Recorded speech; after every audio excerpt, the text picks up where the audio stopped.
at a couple of things. The first thing we have to look at is that we have two schwas back to back, right? So schwa in general would be a silent sound, so we can't make silent back to back. It would be impossible to even utter anything. So the rule is when we have two schwas back to back, and it's different consonants, not la, we've talked about those, or we have a daled, we have a shin. This one, it closes the syllable, meaning becomes code. By close, I mean ends in a consonant, doesn't end in a ah sound or a vowel sound. And then this one becomes e. So this becomes she, ha. Does that make sense? So it's always going to be eh. Yes, yes. When they're back to back like that. And when they're not the same. What makes a letter. sound? That's a sound it makes, right? Yes, yes. If it That's makes the sound of the double if it makes a together. sound, it will make the sound. And Pam's point is an extension of what you're saying. When we have the schwa making a sound, it will always make the S sound like b'nai haim. That kind of a short, it's hard to actually make that sound when you're trying.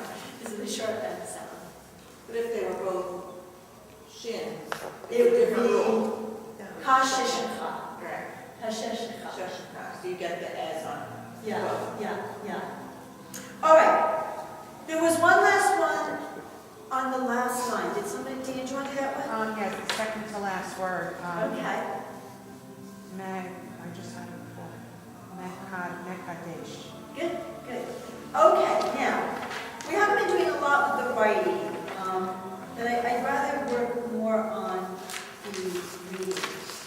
So here it says, draw a line connecting each Hebrew consonant vowel combination with the English word that has the same sound. So let's start where the first side where it says, I don't know if that's supposed to be sheep. Yeah, sheep. Which word is sheep on the Hebrew side? We'll just go around. Sheep is the one before the last on the Good. Okay, where's ka? the fourth one there.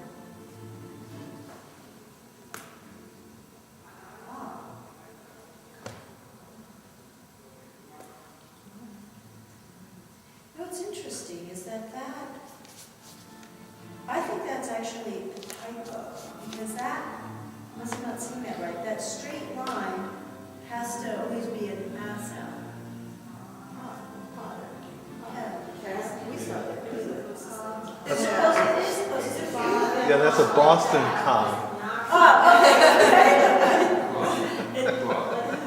I guess I pronounce it, but it's the closest thing, you're right. Yeah, it's the closest. All right, where's cool? Cool is the last word. Good. Coats? Third from the bottom. Good. Yoke? First word. Good. See, where's mock? The second word. Yeah. Which again, I would have defaulted to math there, but that's okay. Right. Yeah, it's the same thing, yeah. Yeah. What about pen? It's the fourth from the bottom. 1, 2, 3, 4. Good. And pave? It's the third from the top. Good. Let's do this next column. Where is knock? Knock is third from the bottom. Good. And deck? Is fourth from the top. Good. Quiche? The last one. Good. Okay. Ache is the second word. Good. How about key? The first. Good. Peeve? The second from the bottom. Good. Code? Third from the top. Good. And pool?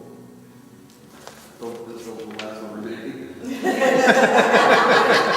which would that be? 1, 2, 3, the fourth from the bottom. Which Good. of the two last remaining ones would it be? Okay, now this next exercise, let's just go around. This is, I know it's a little tricky, and read the sentence in English. Cindy, do you want to do the first one? She came to me, my home. She came to my home. Good. What is that?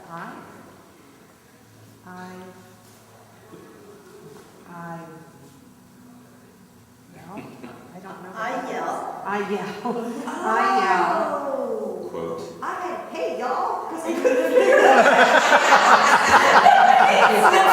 Boston to the deep south. And what are you yelling? Let's eat. Good. hey, y'all, let's It's just weird. This is very weird. This is a kind of twisting your brain. I find it helpful. I think Tracy may be the only one I actually find this confusing. Is what it does is it makes your brain start thinking with English vowels. Yeah. But that's okay. We can mess our minds up. We'll put it back together again. And then we had this whole string. Okay. And would you like to do number 3?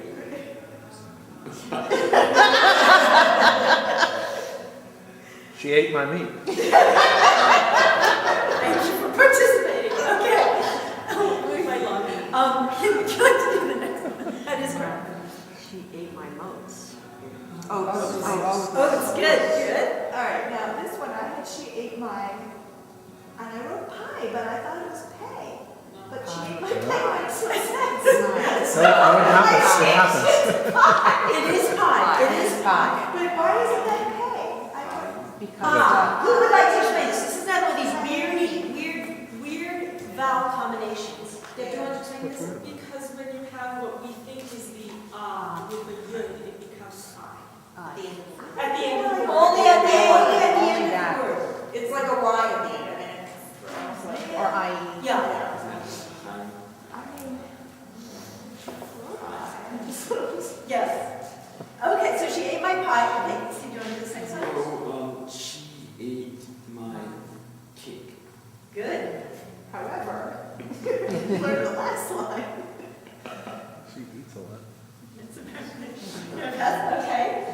She let me keep my beats. Cake pie. However, I should have had breakfast. It says, I do not eat beats. So you see, this will be good. If you ever have to do like secret code, like if you want to tell the kids something, and like we're trying to say it in English or something like that, you can say it in this crazy language. Good, good. Now, let's jump down to line A. Now we're getting into working another part of our brains, which is the part that hooks up our eyes and our mouth, i.e. these letters look tricky. It's meant to look tricky, so we have to go a little slow here. Chris, you did one. So Karen, will you read line A? Wait, did I skip you? I'm sorry. No, You go no, right no, ahead, no, skip do down. line A, Yeah. do line A, do line A. Peeve. I'm not sure I have the vowel right. That's right. Is it right? Peen. Peef. Peon. PR. PR. No. B. Good. PR. Good. And BR. Excellent. Okay. Toke. Hoke. Hoke. Boke. Coke. Yeah, it's okay. Coke. Good. Hoke. Boke. Good. Jim, do you want to do C? Skip. Okay. Okay. Wait, is it something that I can help with the struggling part, or just these are some new letters? New letters. Getting a similar. Okay. Youth. Now it's got the dot in the middle. Youth. It stays a piece on. Loop. Noop. Hoop. Food. You say that one again? Food. The Hoof. hoof. Yeah. Hook. Hoon. Hoops. Good. Very, very good. Now, this is again one of these little exercises to see if you can start to acknowledge the amount of Hebrew that you already have as a vocabulary. So if I say, try to read the following words first in Hebrew to see if you recognize them before looking at the English. So I'm going to count on you to not look at the English. And Dana, do you want to do the first one on the left-hand side. Left-hand side. I'm sorry, where, I'm on the top column? Yep, On the yep. left-hand side. Okay, so that's kippah, Okay, and what is a kippah? yarmulke. Yeah, right, good, good. What about the next one? And do you want to do the next one down? Hanukkah? Yeah, you know what that is, good. And the one right under that? Yom Kippur. Good, good. Now we're coming to some names, and it's interesting because we're doing a lot with the names, we're working on the name flags right now. Some people's names are their name in Hebrew. So if your name, I'll do the first one. If your name is Isaac, Yitzhak is a Hebrew name. What makes a name a Hebrew name means that it either shows up in the Bible somewhere or it shows up in modern Hebrew as a name, right? Some names are not Hebrew names, but can be Hebraicized, so to speak, or Yiddishized. For example, William is Belva. So if you know anybody who's Belva, that's William. Some people's names have nothing to do with their English name. So you could be a Peter and your Hebrew name could be Chaim. Right.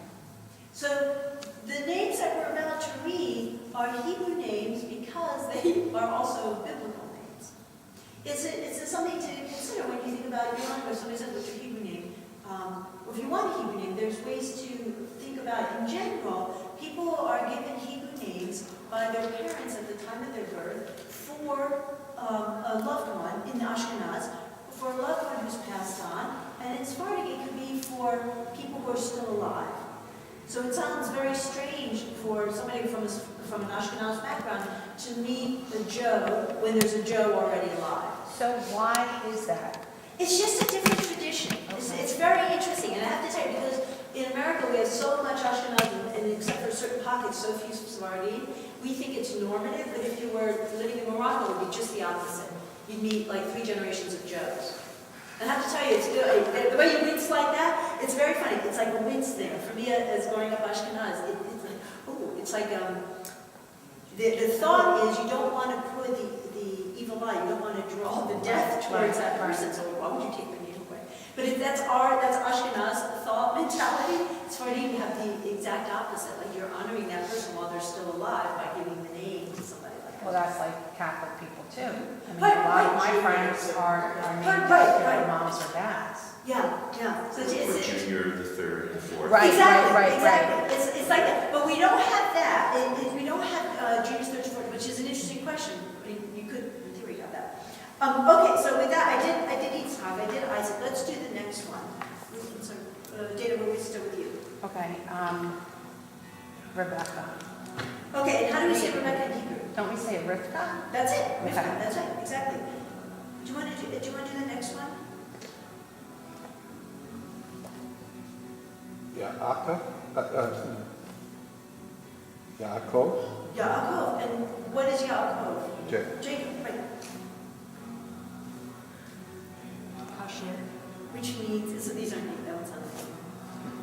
If something is kasher, it's a kosher, right? Is that a college you pronounce Co? No. This is a case, so this is the case where if you were speaking idiomatic Hebrew, like if you were, which is, I explained earlier, that the normative conversational Hebrew is with a Sephardic accent, so you would say, if you were in Israel, you would say kasher, zedel kasher, or something like that.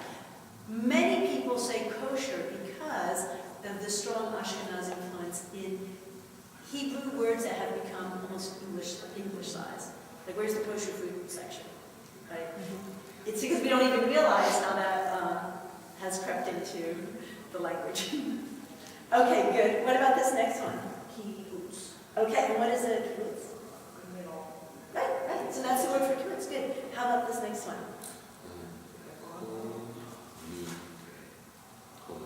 That's right, the Kol Nidre. Now again, notice, and this is an opportunity to reflect again, that all kols will always be kols after the department store. No, they're always with the long-tailed kamaz. They're always, whether or not you see the long-tailed kamaz or not, they're always pronounced as a always. Good. All right, so let's take a look at the next one, starting on this one. I don't know if you'll know this one or not. Chokmah. Good, and can you make it a little more guttural on the second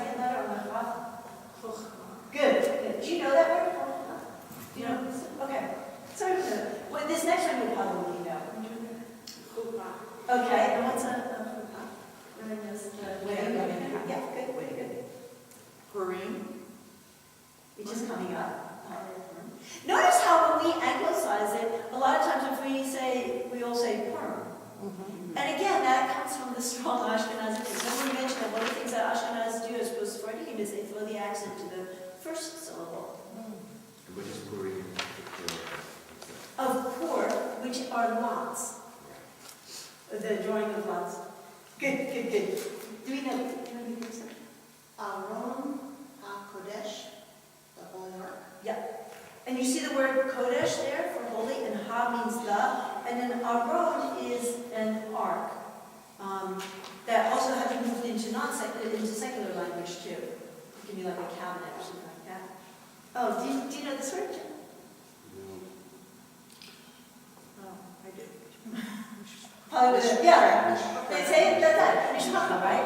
So in Hebrew it would be mishpacha, but how would you say it if you're saying who's coming over for Thanksgiving? The mishpacha. Right. You see how we again we picked up on the Ashkenaz and we made the Ashkenaz the English anglicized version of the word, but that's the word here. And that's not a Yiddish word? So this is a good question. Many words in what is Yiddish? Who knows what Yiddish actually is? Hebrew and German? Yeah, German written with Hebrew letters. Yes, and with much Hebrew in it. So mishpacha is both Yiddish and in Hebrew be mishpacha. Do you see how it sounds similar? So it is exactly that. So when you see Yiddish written, it's written in Hebrew letters. So you guys can now sound out Yiddish, but you might not understand all the words. But a German person would. But a German person would, or they would consider it a little bit. So this is pronounced with the emphasis on the end syllable, mishpacha. If you're speaking, If you were reading it in this. Yeah, exactly right. Okay, I think you know this one, Karen. Give me that. Oh, ketubah. Yeah. There's- And everybody knows what a ketubah is, right? For your wedding. Okay, good. Now this one, the kids all know this one. Do you want to read that? Parshat Hashuba. Ha-sha. Parshat Hashuba. Hashubu. Make the shin have its own vowel. You're blowing it. Ha-sha. Hashabu.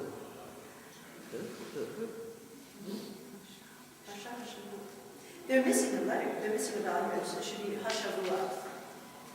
So we know parshat is parshat.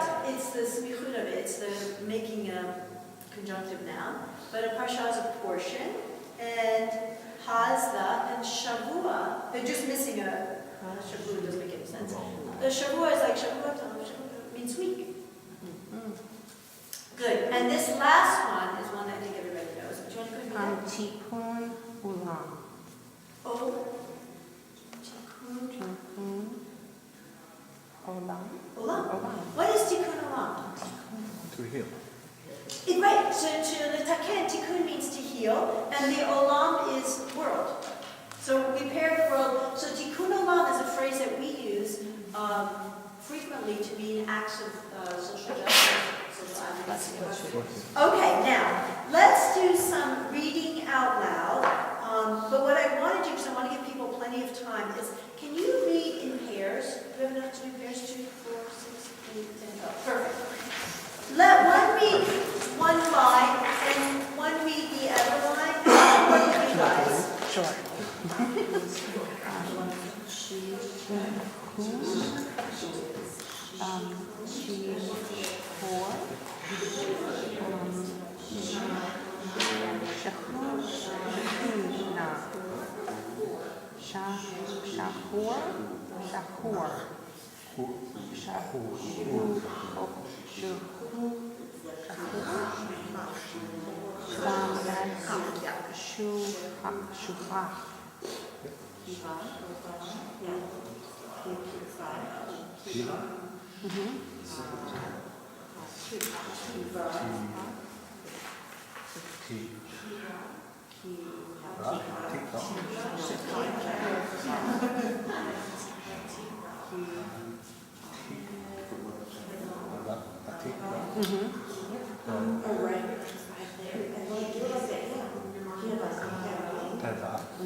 Right, okay. Sorry, I'm confused. So this is the coon? Is that a coon? That's a pay.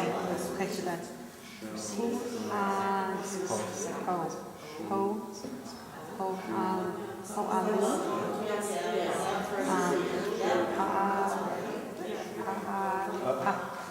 When it has the double Don't remember. no. It's an O, thank you. So that's Po, Poali? Is that right? Oh, wait, is that's the one thing on the comments, right? Po, yeah, so it's Po, only. So then that's Po,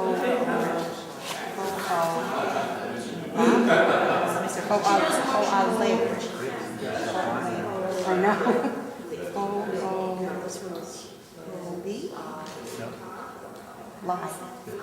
Leg.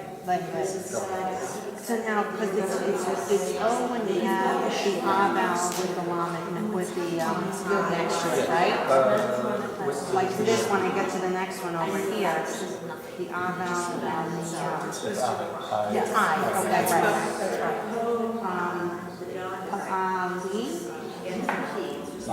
Live. No, this is what I meant to. Oh, now this one is O, the last one. Ikar.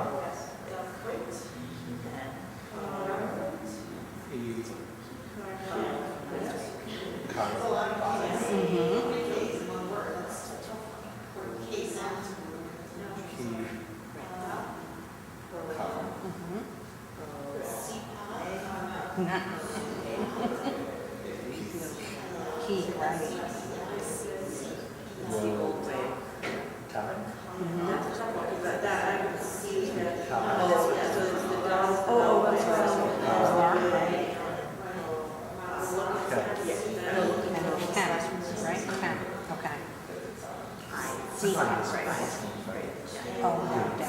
Yes, exactly.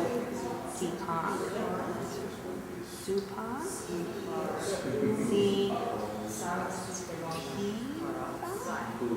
Is that right? No, it's Piva. Okay.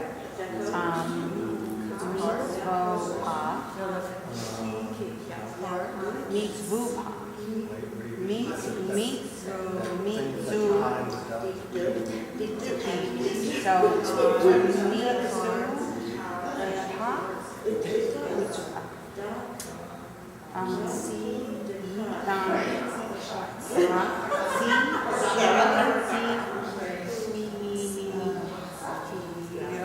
CPO? Okay, that's Yeah. We had a couple of things.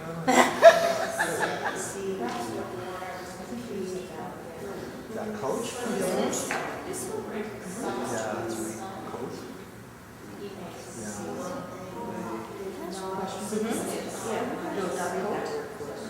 the third word on C. Okay, I think that's that, let's double check. Go ahead. Question, because none of them has that same thing. Po. We did those O. vowels. Yeah, that's, You got the double okay, do you remember where you were? 57. Where were you? Because you were you on set? The third one?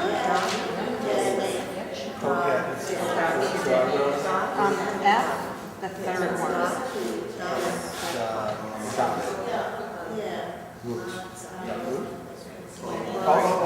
Yeah.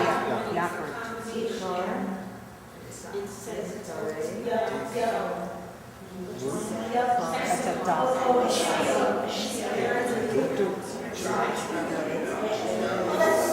That's a hard one.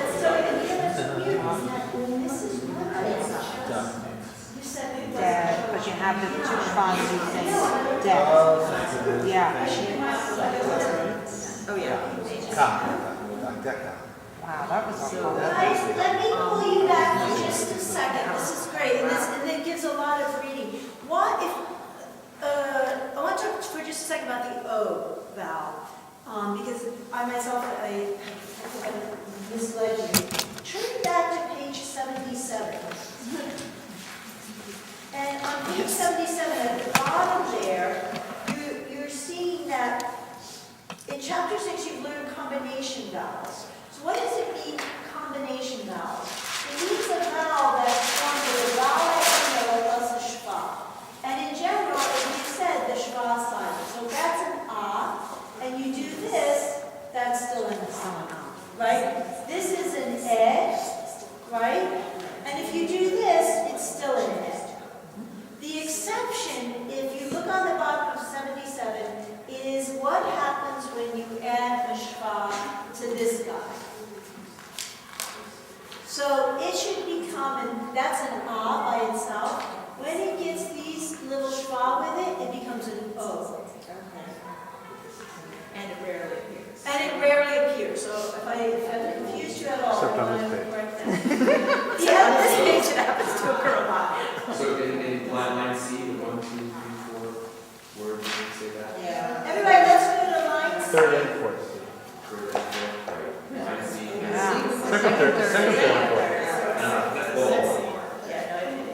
Also long tail. Yeah, they're not. Right. And just only, okay, good. So some people were asking about this word, I'm going to tell you all. The first syllable is going to be a po because you have a long tail kamatz. And the second syllable under the ayin is going to be an o because of this, little vowel here. And then you have a li, so it should be po-o-li, which is a strange thing. While we're talking about this O sound, take your Siddur and turn to page 72 for just a minute, because we're talking a little bit about printing conventions. You see at the top the Ve'ahavta? Look at the one, Ve'ahavta et Adonai Elohecha, the first 4 words. The next word, who can read that? 1, 2, 3, 1, 2, 3, 4, 5. Yes, I heard it over here. The top line, which is the Ve'ahavta, look at the fifth. That's right. So everybody, I think Stephen has it. Go ahead and say it out loud. It's got a hyphen. That's also a little confusing. Good.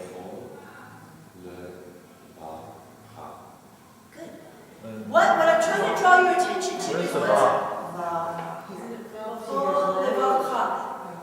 Meaning you've got the double vets. But what I want to focus your attention on, guys, is how we know that the whole is the whole and not the ha. Does everybody see it? You have to Yeah. There's a little space. And it's cold. And it's called, good. So those are the 2 reasons. One, you know that this it's what we had said earlier, that it's called, whether it's with a syllable in front of it, whether it's with a dot, without a dot, it's always going to be called. And because to help us out, I'm not sure if it's so helpful, they make that little space thing there. We can see that? Okay, good. This also gives me the opportunity to just mention, I think today we'll finish chapter 8, and next week we'll go to chapter 9. We'll start chapter 9.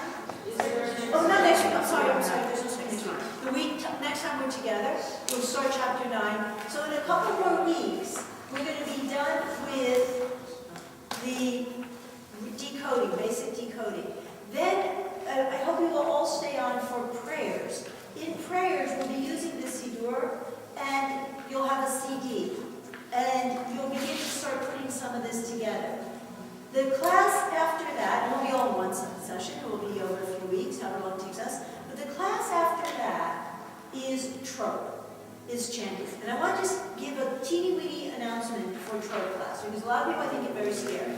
But I want to show you how easy trope is. We will use a system that borrows from the Ve'ahavta. Now, why am I saying this? For 2 reasons.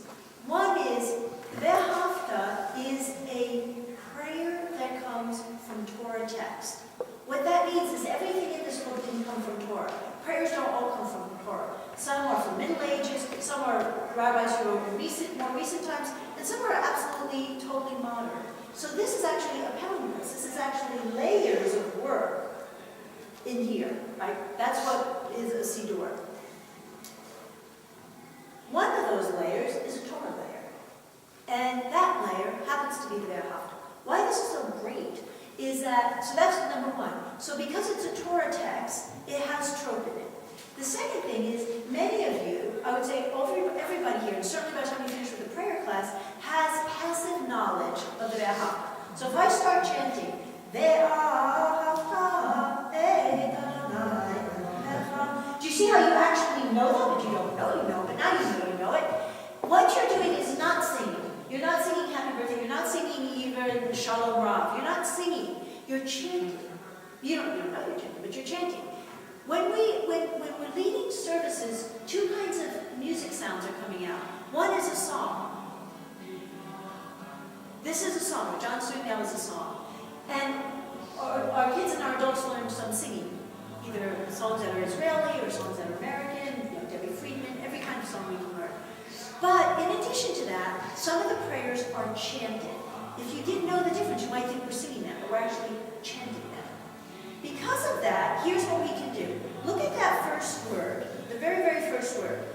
You see how that is Ve'ahavta, right? and on top of the tav, you see the double dot. And I know I've shown you this before. This is trope. Does everybody see, first of all, what I'm pointing to? Trope tells us the sound and where to accent. So when I chant that, it's going to sound like this.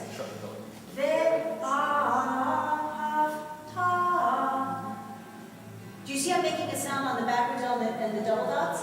That's again. Okay, I'm going to try to do it. I'm trying to do it. I'm really shy about my voice, so forgive me. Backwards L double dot. Now tropes show up in patterns. So I see that pattern, happens to be on one word, but let's look at, go down to the second paragraph. You see what So is the rest of that line until we hit another one flat? Because monotone? No, because there's more trope. So It would be Ed, but there's more trope. So, for example, you had the trope, you changed. it's like reading music notes. And that's what our kids are doing. I mean, it's really quite amazing what our kids do. Just to get a degree of difficulty. How many symbols of trope are there? Good. Just so you have a bag. Is it a black diamond? Under 4. Is it a green circle or is it a blue square? Well, to answer Ed's question, his question was how many tropes are there? There are many, but here's the good news. The good news is the following. They show up in patterns and they sound the same in patterns. I'm going to show you that in just a second. That's number one. And number two, we color them. The part of the brain that does music, that does chanting, Yeah. likes color. Yes. It does like color. You'll talk to your brain just this. And what happens is when we associate, except for our unfortunately, we do have some colorblind children in our school, except for them, everybody else is aided by seeing a trope pattern with color. You won't believe me until we practice this. We'll do a human experiment on ourselves. But so the answer is there's probably about 8 color patterns. So it's totally digestible. And the good news is they show up in the Bauhafen. There are some rare trope that don't show up in the Bauhafen, but for what most of us will need for most of our lives, if we can chant the Bauhafen, which everybody in this room probably can chant, doesn't know it yet, you are already doing trope, which is very exciting. So let me show you. You see that backwards L double dot on the Bauhafen, right? If you drop down to the new paragraph, can somebody read the first 2 words? It starts with a lamed. Lema'an, I heard it. And what's the second word? Lema'an tis karu. Does everybody see that? What is that second letter? Oh, you haven't learned it. It's a Z sound. You haven't learned it yet. You're coming to it. It's a Z. Tis karu. Because it's a Z. You haven't learned Because it's Zion. got, okay. Okay, now, but what I'm trying to show you is this. Notice that on the Bauhafen, the backwards L was on the Aleph and the double dot was on the Tav. So the pattern was put onto one word. You can take that same pattern and stretch it over 2 or 3 words, as long as there's nothing intervening. So look at the under the mem is a backwards L, and above the resh is a double dot. So I'm going to chant Bauhafen, and then I'm going to chant the Ma'an Tis Karu, and just use your ears to hear how the trope pattern works. Here we go. Ve'ahavta le'ma'an tis karu.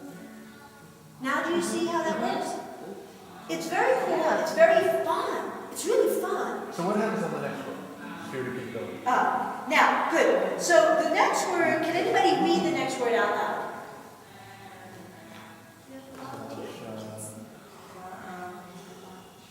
You don't know that that's not a shin. That's a sin. That's a sin. Good. Va'asitem. Good. Va'asitem. Now, under va'asitem, you see on the top a little thing that looks like a comma thing going this way, right? Notice that on the word et. Go back up to after Bauhafen. Do you see? Either et or eight. Do you see it has that same little comma? So here's how I'm going to chant 8, and then I'm going to, or I say et, and then I'm going to chant va'asitem. Et, right, as in ve'ahavta, et. Does everybody see that? Now listen to this. Lema'an tizkeru va'asitem. So backwards comma makes, that's it. Now, this is very exciting. This is how easy it is to learn to chant. You will all, God willing, be chanting. If you like to chant, you can chant. What?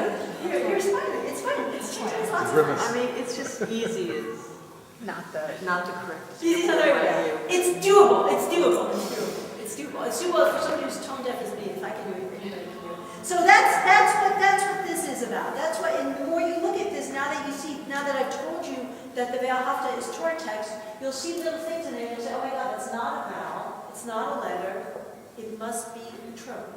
And that's what it is. Okay, can I ask a non-secretary question? Yes. So the second paragraph, the first word is that a sadi or is that Ayin. it's an ayin? Yes. Okay. Oh, I see, and there's a sadi later. Okay, just trying to. Do you see the difference? Yeah, they make it pretty, they make it very This clear. font is a nice font for that. It Yeah, won't this mess is you up. very clear. All right, so let's see if we can do this. I was gonna ask a Please, question of about course. this class. Your next week there is no class, but then it's break week, and a lot of people are like, having had class the Sunday after. Can you find out for a lot of people? Oh, you know what, that's a really good question. It's the 25th. 25th. It's the end of the vacation week, school is in session. A lot of schools are not here. So, I'm just curious, if Okay. all of us here So next week is the no class. the No class. 18th. So 18th is, that's a good point, thank you. Feb 18th is no class. I don't The 26th is the last day of start the vacation. next chapter for a lot of people. Yeah, I don't want to do that, How are people feeling? I know I'm around, is there school in session? But many of the public schools are on vacation, so people may want. The preceding. Yeah. Some people have both weekends. Yeah, we do. Well, the We weekend. have The both. weekends. Right. Because I'm just wondering if a lot of. Just show of hands, who's going to be here on the 26th, or thinking of So it's just, okay.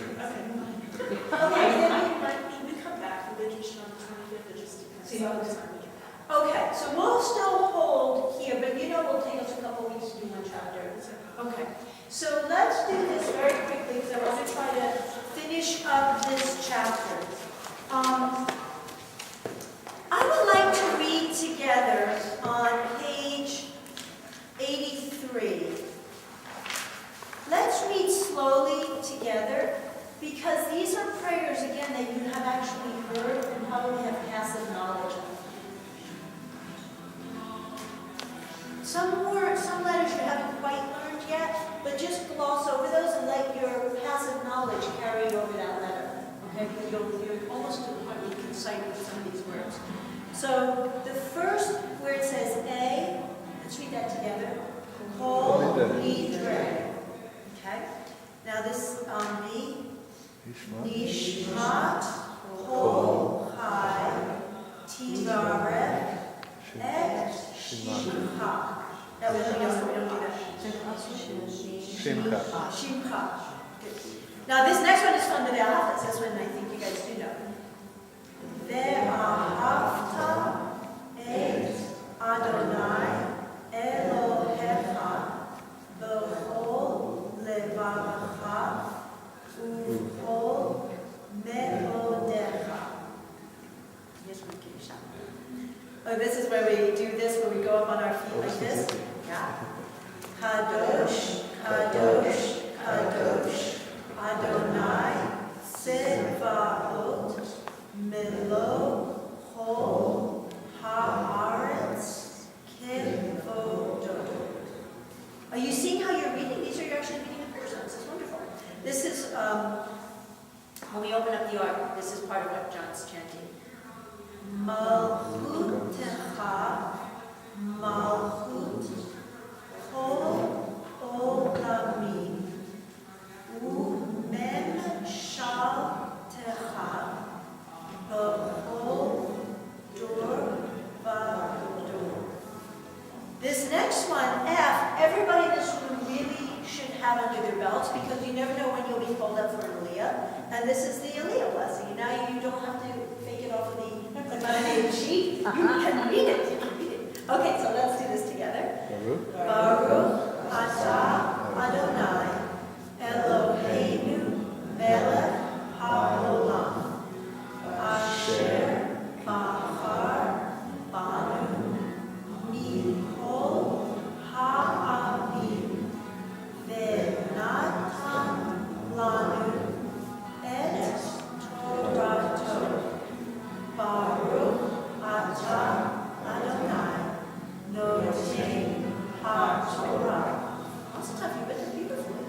Do you see how you're reading now? This is very cool. Now this is from the after the Haftarah. And this one has, again, we're not going to chant it, but as you know, Torah chanting and Haftarah chanting, just make a little mention here. The symbology is the same. So those little symbols, backwards L, double dots, those wiggly things is the same. But the sound is different. The sound is different. It comes from a different chanting system. You know, reading these prayers that we know is the first chance I've had to sort of back up like 5 feet and see words instead of letters. Yeah, And so, it's a very cool thing because what's happening is your brains have progressed to where they're starting to read whole words. yeah. And soon even sight read whole words. And that's very, very cool. And that means you're internalizing the language at a deeper and deeper level. Which is kind of fun. So let us do the Haftarah blessing for afterwards. Baruch atah Adonai Eloheinu melech haolam sur kol haolamim tzadik b'chol hadorot ha'el ha'ne'eman hamdaber u'kayim shekol devarav emet v'tzedek. Good. Now this is the part of the next one you're used to hearing it as singing. Yes, yes, yes. Third from the last word. Yeah. 1, 2, 3. Devarav. Now, we talked a little bit, thank you. This is one of those weird ones, remember, where we have at the end of the word, when you have the yud with that vav after it, the yud is silent. In that, yeah, that was like a weird exception. It was on the page. Let's do this very last one. And this is one that's usually said, but let's try to read it now. Ve'ne'emar ve'haya Adonai le'melech al kol ha'aretz b'yom ha'hu yihyeh Adonai echad u'shmo echad. Good. So you know that. So one little by little, you're now able to read these guys. Now, what's happening in your time? There's a whole thing on the Kaddish, which will be very interesting if people just want to read that. We can talk a little bit about the Kaddish. All right. Can we do the same with this? Because I want to have any feel sense of completion. Can we read page 84 very quickly together? Again, you'll notice, in fact, you'll know almost all of these. Let's do the blessing for candle lighting, but this time really read the words and not just do it from our memories. Baruch atah Adonai Eloheinu melech haolam asher kishanu b'mitzvotav v'tzivanu lehadlik ner shel Shabbat. Good. And now here's the notes. Baruch atah Adonai Eloheinu melech haolam hamotzi lechem min haaretz. Now this is from the song that was in the beginning of the service that I'm not going to do. Lecha dodi likrat kala hene Shabbat necha elah. Now this is from Michamocha. Michamocha ba'eli Adonai Michamocha ne'edar ba'kodesh. Ne'edar. It's both. The first time is chamocha, and the second time is kamocha. That is true. That is true. People probably mess that up. Let's keep going. Baruch Shem Kevod Malchuto Le'olam Va'ed. This one is one that we usually see.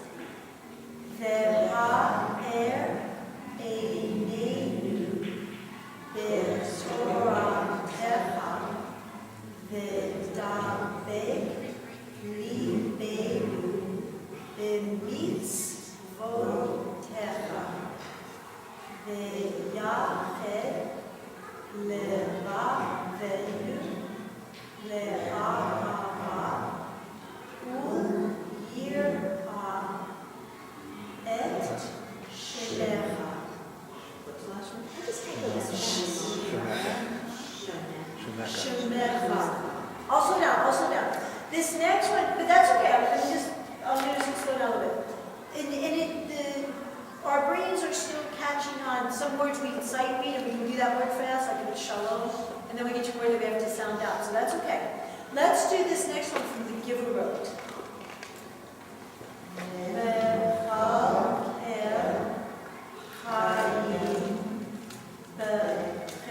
You don't know this one yet. That's a summit. Said. Mechaye Havo Berachani Ravi Ve'eman Ata Lehachayot Havo Baruch Ata Adonai Mechaye Havo. All right, I'm being taken right. I see that my little cue. If you guys will just,